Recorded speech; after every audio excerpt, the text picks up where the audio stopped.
A few weeks ago, during Parshat Vayishlach, before we started this whole story of Joseph and his brothers, we finished the story of another two brothers, of Esau and Jacob. And as the two brothers depart from each other for the final recorded time, the Torah decides to go into one of its long and detailed genealogical sections.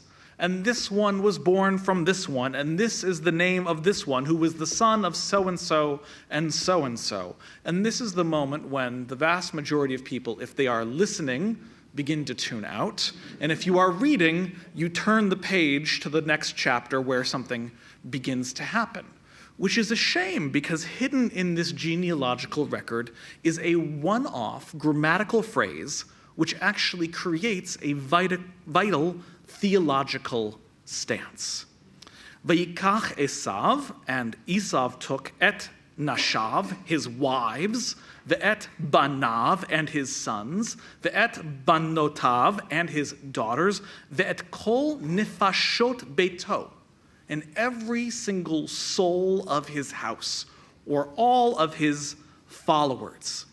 And in this particular case, that word nefashot, nefesh, soul, right? It may, if you've been paying attention for the last little bit of time, bring you back to Parshat Lech Lecha, where Avram also departs from Haran, and he brings with him his wife, Sarai, and his descendant / nephew, Lot, and his wealth, and then he, the et nefesh asher asu b'Haran, and the souls, the soul, really, the nefesh that he made in Haran. And here is that grammatic foible. When Avram leaves Haran, he brings out a nefesh, a household, a people, a follower. But we understand that it's not just one person, it's all of them, the ones that he made. But Esau, according to the grammar, when he departs, brings out nefashot, many souls, many households, many peoples, many followers. It's clearly, explicitly in the plural. And so if you're reading the text in the English, this is challenging because they're going to be translated roughly the same way. It's going to say all of the souls for both of them, or every member of his household, his followers. But there is a fundamental difference in the Hebrew, and this is a challenge, because the word nefesh is singular, but it's in relationship to a plural number. English doesn't quite get the idea. The singularity of the word gets lost. And then, the reason why I'm bringing this up is this grammatical foible happens again this week. Because when the household of Jacob is being tallied in Egypt, the Torah then tells us, B'nai Yosef asher yulad lo, and these are the sons of Joseph who were born there, Bamitzrayim, nefesh shenim, two souls, kol hanefesh lebeit Yaakov, hiba'i Mitzrayim shiva'im.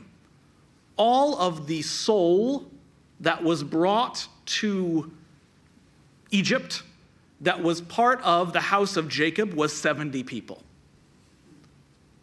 The translation's hard, right? Because I keep saying, you keep wanting me to say the souls, or the people, or the peoples, but the Hebrew is very, very distinct and clear. It's singular, singular, singular. Which brings us to the great rabbinic question. Why, then, is it that in the Torah, Esau's household are made out of souls, and in Avram and Jacob's families, they are made out of a single soul?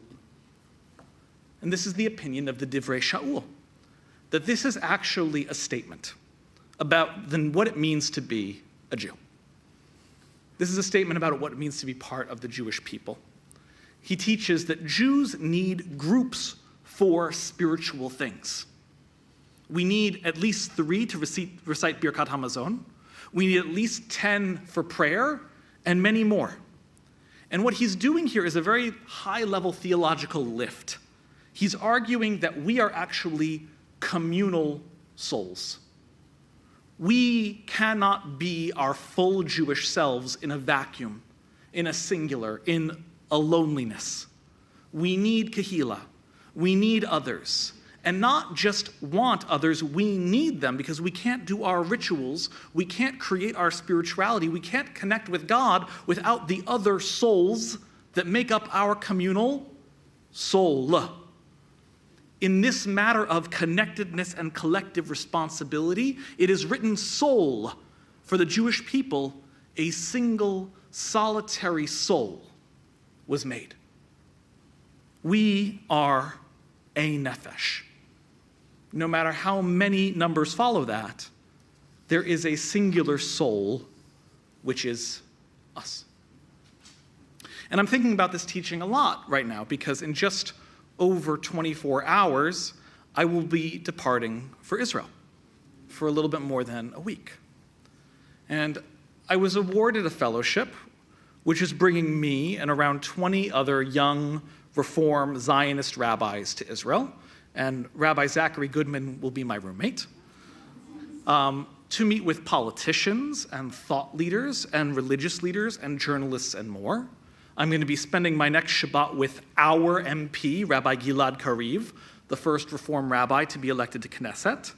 And I'll be sitting with Druze communities on the Syrian border who are especially grateful this week to be part of Israel.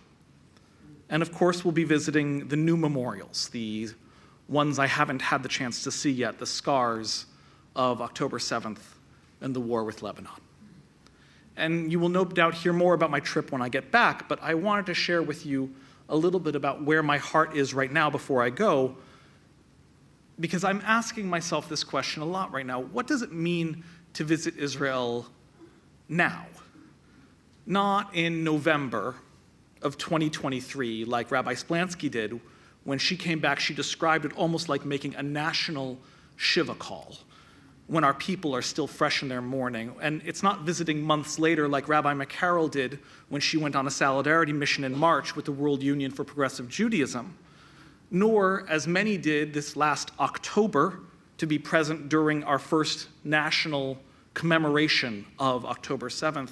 And those are moments that we can map collectively, communally, psychologically onto the Jewish cycle of mourning and memory. We can map those onto a Shiva visit or a Shloshim visit or a Yud Bet call or even being there for the first yahrzeit. So what does it mean, though, to go in January of 2025, a year and a few months later? And the only answer that I can give you, because it's the only answer that satisfies me right now, is it's that this is just what we do. That this too is an example of that singular soul, the nefesh of what it means to be part of the Jewish people, that you go. You go even when the times don't match up, and even when it's no longer poetic, and even when the moment of crisis is over and the crisis is dragging on. You go. Because that's what you do when you have a single soul. On my itinerary is the real world, is a real who's who of English-speaking Israel. I'm going to meet with Haviv Rettig Gur, who many of you listen to his podcast, and Yossi Klein Halevi, who many of you read his articles, and Einat Wolf, and many of you read her book, and Matty Friedman, and many of you heard the sermon on Leonard Cohen that was inspired by his book, and many more, and I'm so excited to learn from them. But there are two groups of people on this trip that I am especially excited to see. And the first one is my rabbi, Rabbi Danny Landis. And he invited me when I reached out to him and said, Rav, can we spend some time together? He said, of course. First, you'll come to the advanced Talmud Shiur, and then we'll go to dinner. And so when I get back, I'll let you know if I could still keep up. And the second is a young couple who I brought to Israel in the early days of 2022. One of the last things I did during my rabbinate in Atlanta was an Israel trip called Honeymoon Israel. Honeymoon Israel, or HMI, is a program that brings young couples, many of whom are intermarried, to Israel alongside a local educator and a rabbi. And these young couples, they have, most of them, absolutely no connection to a synagogue. Many of them feel rejected by the Jewish world.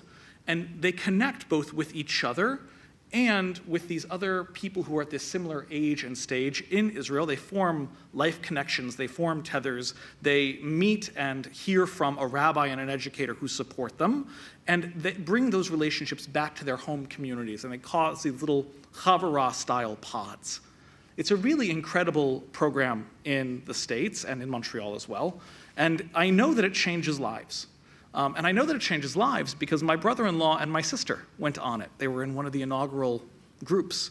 And my brother-in-law credits for convincing him that maybe, just maybe, there is something to this whole Jewish community thing, after all.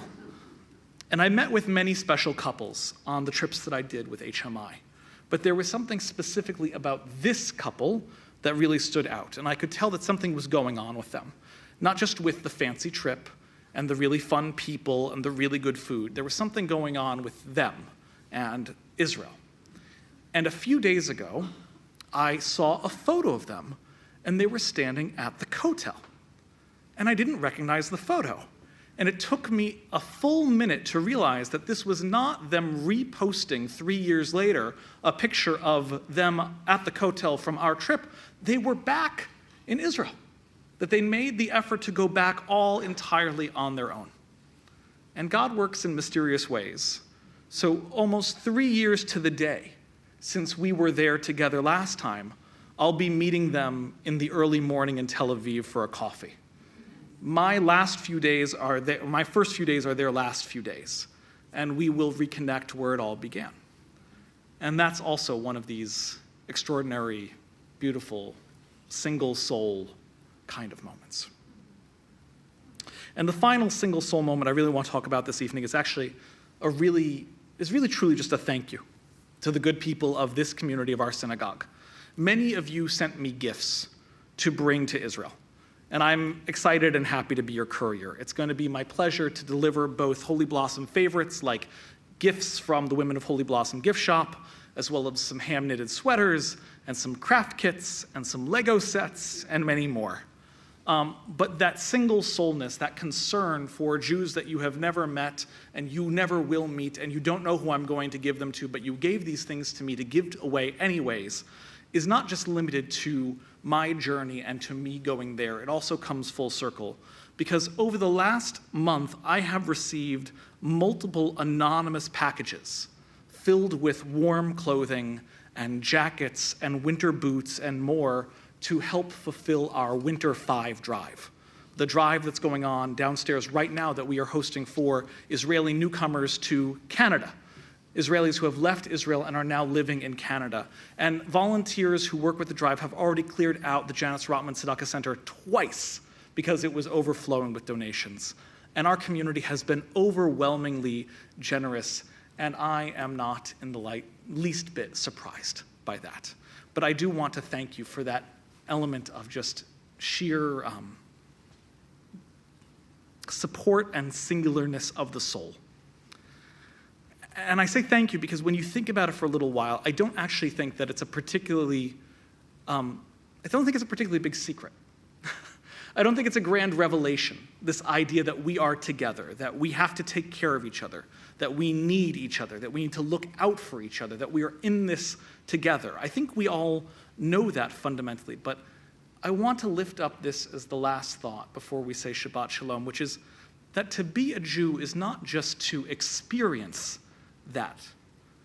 To be a Jew is to make that happen. I will see you when I come back. Shabbat Shalom.